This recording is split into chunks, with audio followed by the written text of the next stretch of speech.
Feeling like, you were just obviously coaching, now you're here. Yeah, I have no idea what the feeling is like. I really don't.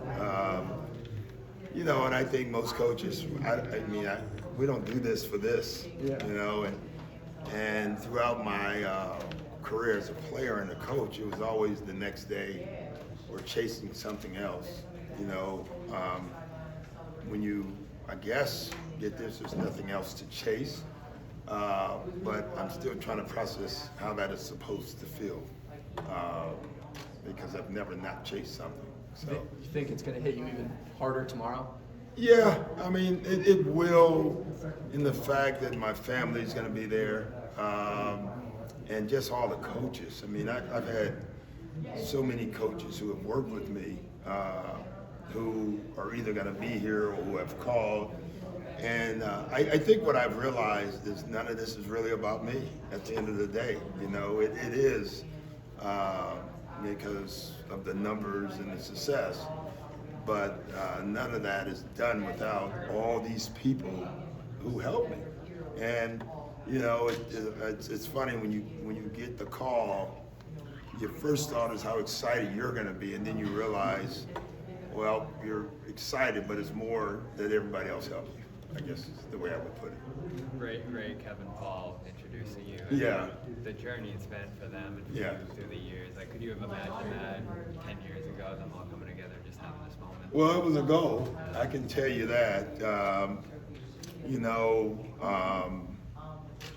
I'm a big believer, and I'm going to say this in my speech, but I think when you win it, you do kind of have like a blood transfusion. You should be together for life, and those three in particular have had their ups and downs.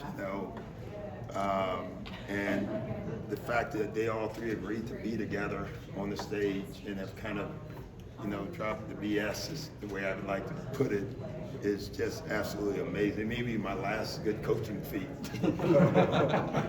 getting them together. But it wasn't hard. That's what was so shocking. It wasn't hard. All three of them immediately.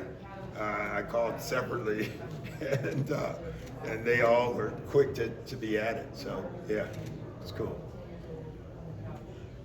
Doc, you've seen the WNBA grow in your time as a player, Yeah. as a coach, and you're coming in with some really good players on that side. Yeah. What have you seen from the outside, so to speak? I love it. I love all the stuff. With the WNBA, I love all the energy, the competitiveness. I will say I laugh at the, men have been fighting and arguing for years, and that's guys being competitive, and now the women are doing it, and there's some kind of negative energy towards it, and I don't understand that at all. But from a competitor, I just love it. I want more of it, and more of it. I think it's good for the league. And this year is going to be an incredible playoffs. You can see it coming. My daughter, who thinks she's an expert in WNBA because I don't know why, but she just thinks she knows more than me and Austin and Seth and everybody else in the family. We're not sure how she thinks that, but she does. We had a crazy argument about who was going to win, and I'm not going to give you my team, but I have a team. Yeah. Who was her team? I'm not. Oh, yeah. No, the team that keeps winning, the Aces. So, yeah. How do you kind of get to actually appreciate turning it off? You've been go. I don't know how. I really don't. I've been talking. I talked to a lot of some of the players who are still playing in the NBA. One of them who coached in Philly, who I coached in Philly, was laughing like, "How do you don't know how to relax? I've never seen you relax." And so I'm doing it, man. I'm trying. I'm doing my best at it. Been golfing a lot. I was bad when I started. I'm worse. So I don't know. I'm just really trying to appreciate how long I've been in this league, the success I had in this league, and that's it. It's just not normal, though, to appreciate anything when you're a coach. You just don't. the connection you feel to Boston, the Celtics organization? Yeah, it's everything. I wouldn't be here without Boston, without coming to Boston, without Danny Ainge and that believing in my coaching from the start. There's no way I would be here.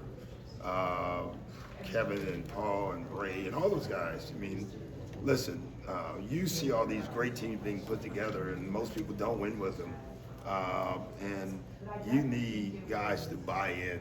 And I had the greatest group, those three guys in particular, because they were the big three. But they bought into me, and I really believe that's why we had such quick success. I mean, when that all got together, people said we're gonna have to wait a year, and then you'll have a chance. And none of them believed that, neither did I. So all three of those guys. Kevin is, every coach should have a chance to coach a Garnett once in their lifetime, because just the way he goes about his business really helps you as a coach. You mentioned how hard that is to come together. Obviously, Philadelphia is going to be trying that now with Yeah. LeBron and Jay. How do you picture that playing out? What do you make of some of those moves they made this Well, I know some of the guys pretty closely, so I just don't know. I think it will. I think, the one thing if I've learned anything about winning is that if your whole group is not ready to win, I mean, every single guy, you're not winning. It's just not going to happen. You saw it this year with the Knicks, game 2 or 3, and all of a sudden in the Atlanta series, they changed. They started giving themselves up, scoring wasn't an issue of who had the ball, and all that stuff has to come together. Winning's hard. So there's a lot of teams on paper, but that's going to be the key for them. I think Nick's great at doing that. He did that in Toronto. But every group's different, and you just don't know. What did you make of that trade from just the Celtics perspective? You obviously spent time with Paul, coaching Paul George. And the Jaylen trade was pretty divisive for in Boston. What did you kind of view how that's going to work out? Yeah, I was surprised like everybody else, I'm being honest. And I was surprised they did it with Philly. And I'm joking, but the first thing when I heard that trade, I thought of Tommy Heinsohn. When I was coaching the Celtics, I remember losing, we lost one game to the Sixers. I don't know, it was the first time we played them. And I always said by Tommy on the plane, and he looked at me and he said, "Don't ever lose to the Sixers." And I'm thinking this trade would have drove him crazy. Having said that, there's a lot of reasons why trade happens, and I think in Boston's view, they have a plan, and we'll see it play out. They were sitting on the Giannis trade too, and he ends up in Miami. Yeah. What do you think of how that all played out over the summer, having coached Giannis? Yeah, I thought it played out great, honestly. I thought it didn't play out great all year, But I thought once the season was over, it was pretty clear. I thought John did a great job. He made it known we're moving him. Giannis finally said, "I want to go."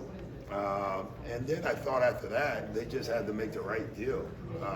And I thought they did. I think they made an incredible deal. And in Miami's, they got a piece. They got a 1%er next to Bam, and they have to build out from there. But they have a chance as well. What do you think it takes to just be great at anything? Toughness, perseverance. You have to be, I tell my players all the time, you have to be willing to go through stuff to get stuff. And if you're not willing to go through that journey, you're just not going to be successful. My dad had this saying, I've said it to you guys a million times, there's no victims in the Rivers family. He always said that no matter how good or bad things were, he was not going to have it. Move on, keep moving. And I think that's the way I live my life, at least, and I think that's the way you can become successful. There was a moment where that message felt you had to really believe in that message? Oh yeah, many moments. Early in my coaching career, we had some tough teams in Orlando, man, and just winning a game was questionable, early on. Literally, Sports Illustrated had the ranking of the 300 top players We didn't have one. You know, think about that. We didn't have one. And yet that team succeeded. But early on, it was rough, man. So yeah, there's been many times you just got to keep believing. Coach, Doc, we've seen so Doc. many teams try to imitate the success of the 08 Celtics. You mentioned being ready to win and adapting during the season. How was that team ready to win, and how did they adapt? Well, I think it. You know, when I'm saying this, I think coaches are always ready because that's all you do. But you got to have the right group. You know, Kevin, Paul, and Ray were the veterans, and PJ Brown in that group. They wanted to win. They all were ready. They were done with all the individual stuff. Like, they couldn't achieve anything more individually. But then none of them had had team success. And you felt that with that group. And they were willing to do anything you said. And they did that for me. And so when you get a team that buys into you first, the coach, and to the staff, and what we're trying to do and how we have to do it, then you're on your way. Talk a little bit about that sales pitch to the players. Yeah. Like, what do you got to do as a coach? Well, I always, when I talk to businesses, I always say the same thing. That's not a one-day pitch. That's an everyday thing. We rented the Dug Boat the one day and went on the parade route, you know, before the season started. We went to Rome. We came up with the Ubuntu word. Every day was a reminder of what we were trying to do and what they wanted to do and what they, you know, like kind of confessed that they wanted to do. You had to remind them at times, oh, wait a minute, you know, shots don't matter. You know, think about it. Ray, Paul, Kevin each averaged 20 shots a night. Now, with our team, that wasn't possible. And so they had to give up something, and they all were willing to do that. Did you feel like in Philly or in Milwaukee, did you not Milwaukee's get that? was tougher. That was late in all of them career. We're still trying to build. I would say, you know, for the rest of your coaching career, you're searching to try to get that 100% buy-in. It's tough because sometimes you have young guys who are still trying to make their careers. You know what I'm saying? And so then you have veterans who want to win. And the mix of guys, you have to have to win. That's why when people say, well, they have to win, it's like you guys have no respect for winning. Like, winning is brutally hard. Everything has to fit at the right time. And everybody has to fit at the right time. Was it not just the right time in Philly? Yeah, I think, well, you know, obviously not. Like, the answers are easy. If you don't win it, the answer is no. Not really. And I believe that. Like, I thought the Clippers, we had a shot, especially in the first year, and then that kind of faded away at each year. You know, you chase it, and then it fades away. In Philly, you know, think about it. The first year I got there, the year before, they got swept in the first round. We won the East in the regular season, and we're still making moves. You know, I would argue with some of those moves, but there's nothing you can do about it as a coach. You just do it. But I just thought the one thing we did, we went from a team losing the first round to being a game away twice to get to the Eastern Finals. I always laughed that was not my goal. My goal wasn't to get to the Eastern Finals. My goal was always to every team, whatever team you want to get to the finals. And we just didn't do that. Hey, Coach, can you talk a little bit about what this game has given to you? Oh, it's given me everything. You know, I grew up in Chicago. My dad was a cop. I didn't have a lot, you know. So everything that I've, you know, have gotten financially, family, educationally, travel experiences. You know, George Raveling had that great saying, and when I was the player of the year in Chicago, and Coach George Raveling was the highlighted speaker for the banquet. You know, that was back in the days of banquets. I don't know what they call them now, but he got up and says, "Use the basketball, don't let the basketball use you." And it was such a profound statement for me, even as a senior in high school. I think I took that, you know, and used it for the rest of my life. And what have you given back to the game since it's given you so much? What have you given back? My life, my voice, for sure. My time, my love, and you know, you sacrifice a lot of stuff. You know, I missed a lot of family stuff, You know, I don't think people understand how much family time you miss. You know, I was flying around. The greatest part about the Celtic job, part of it was if my kids played, they had to supply a plane. You know, I coached the game in Portland, flew to Orlando, coached in LA, flew back to Orlando, and then coached in Utah in between each night.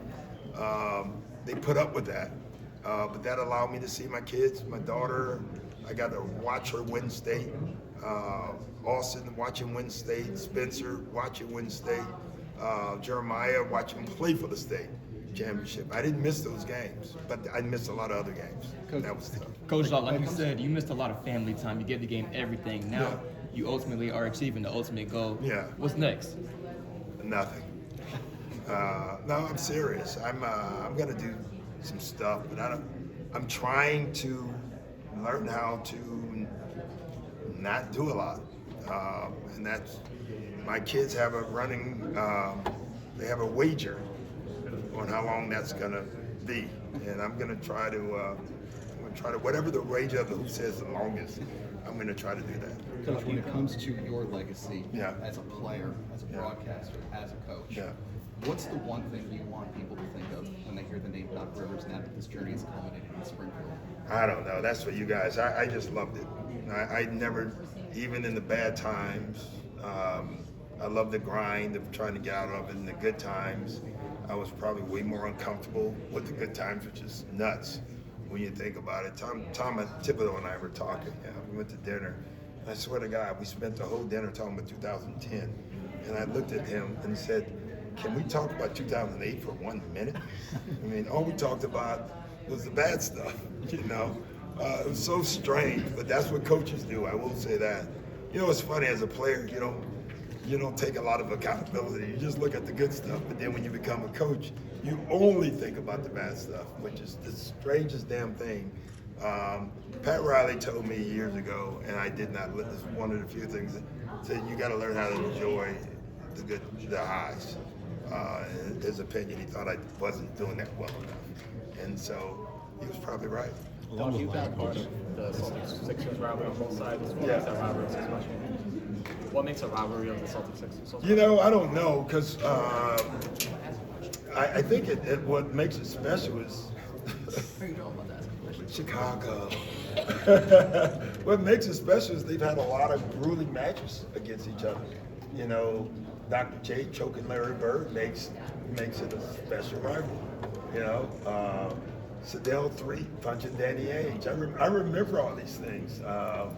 You know, that stuff never goes away and only grows and gets bigger. So now, is opening night Philly, Philly, New York. Philly, New York. Yeah. So Christmas is. No.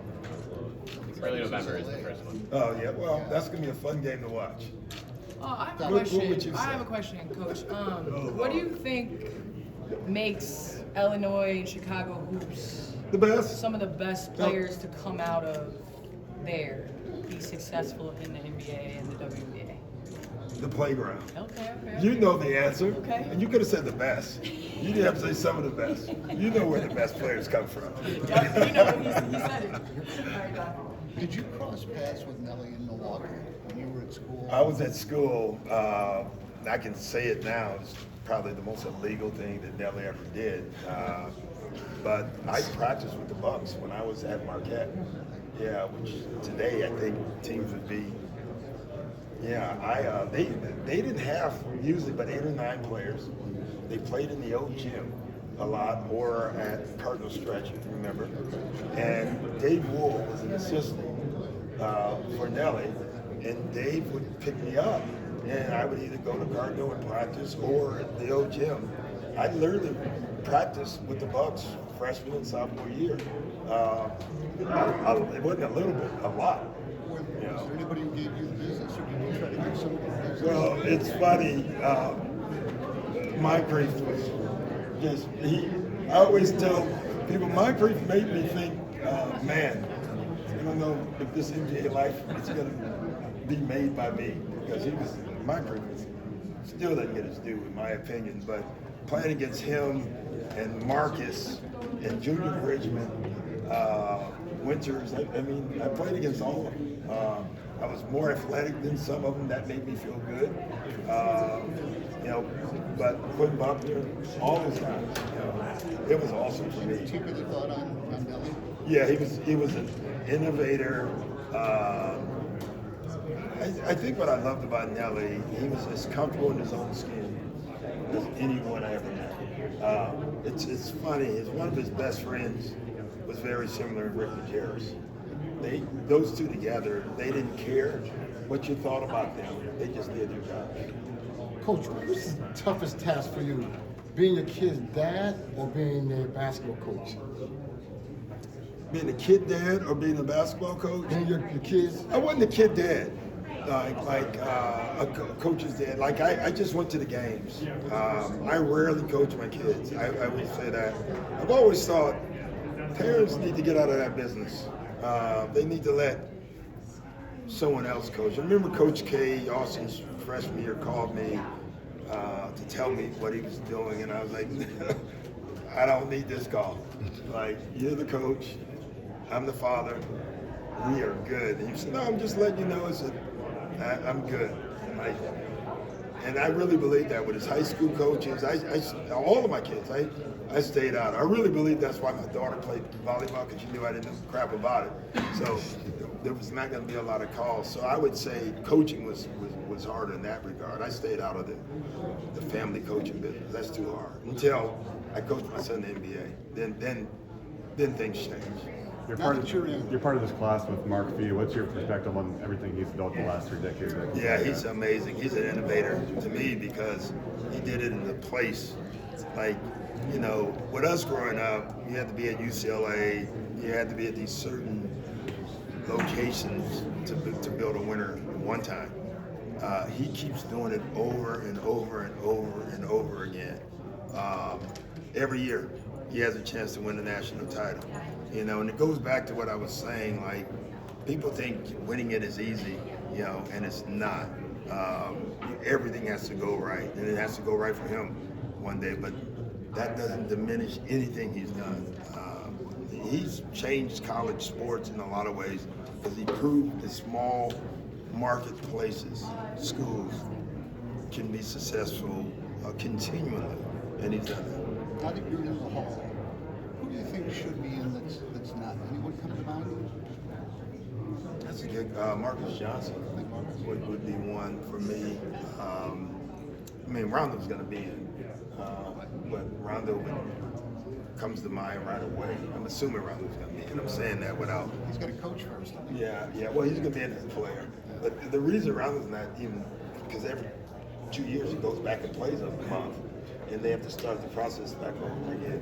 I honestly think coaching-wise, Rick Carlisle should be next. I really, if I could change one thing, and it's not, I always remember, I felt like George Karl should have been in 5 years before he was in, and it bothered me. I don't know why it bothered me, because college coaches can go in the middle of their career, and I just felt like it had been great for George, to be called George Karl Hall of Fame coach. That would have helped his resume. Stay in longer and do things like that. And, I just wish we did that more, where coaches, Steve Kerr should be in the Hall of Fame. And so why isn't he? And I don't want, there's no actual reason for that. So I wish we could change that. Doc, you mentioned Marcus Johnson. He's our first John Wooden Award winner in 1977. Yeah. What do you remember about his game, playing against? For me, I remember it being unguardable. I remember that, and it's funny, it's coming from another Hall of Famer, and Dominique. I remember when we were going to play Milwaukee, I was going to hit the word switch more than normal. Because whenever there was a play with Marcus, Dominique wanted to switch, so somebody else had to guard Marcus. Marcus in the open court and Bernard King were two of the toughest guys in the open court to ever play. Doc, when you think about sort of Proviso Lease days, is there some Chicago area legends that helped lay this foundation? Yeah, I went to a high school that has 12 NBA players, none recruited. There's only, we looked it up the other day, there's only one other high school in the history that has this exact same amount. Not the high schools that recruit. Like Proviso East, you live in Maywood, or you don't play at Proviso East, and we have 12 NBA players. But Jim Brewer would be number one for me. That's my uncle. And, you know, he was the first. And when you have a guy right in front of you that is at your house every day, I remember the 72 Olympics, and you go through that whole thing with him. This is why people from your neighborhood make it possible, because you actually see it. You know, I didn't see a hedge fund guy in my neighborhood. I saw Jim Brewer as a basketball player in my neighborhood, so that's what I wanted to be. And that's probably why I'm here. Doc, throughout your coaching years, can you think of a moment that you really, that stands out in terms of like galvanizing your team, maybe a player specific? Anything stand out to you? God, I can't. There's a lot of little moments.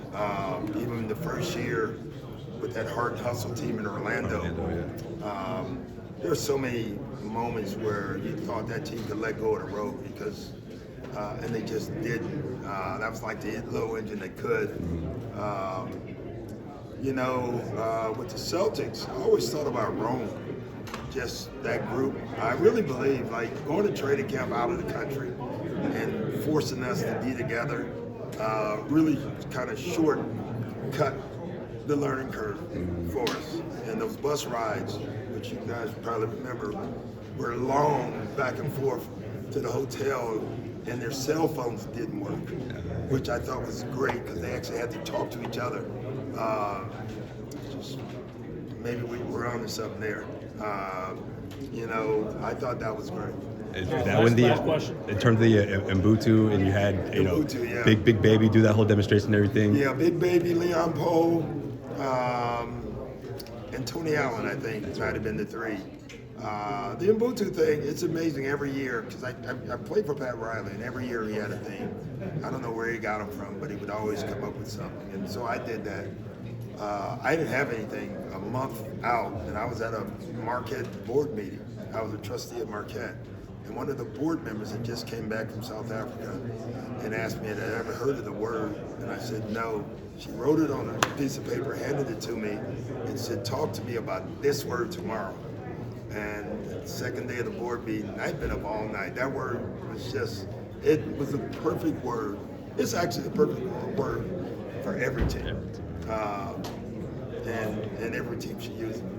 Thanks. Thanks, guys. Yeah. All right. That my phone. That's for you. You have your phone? I have my phone in my pocket. Okay. And my wallet. Sure.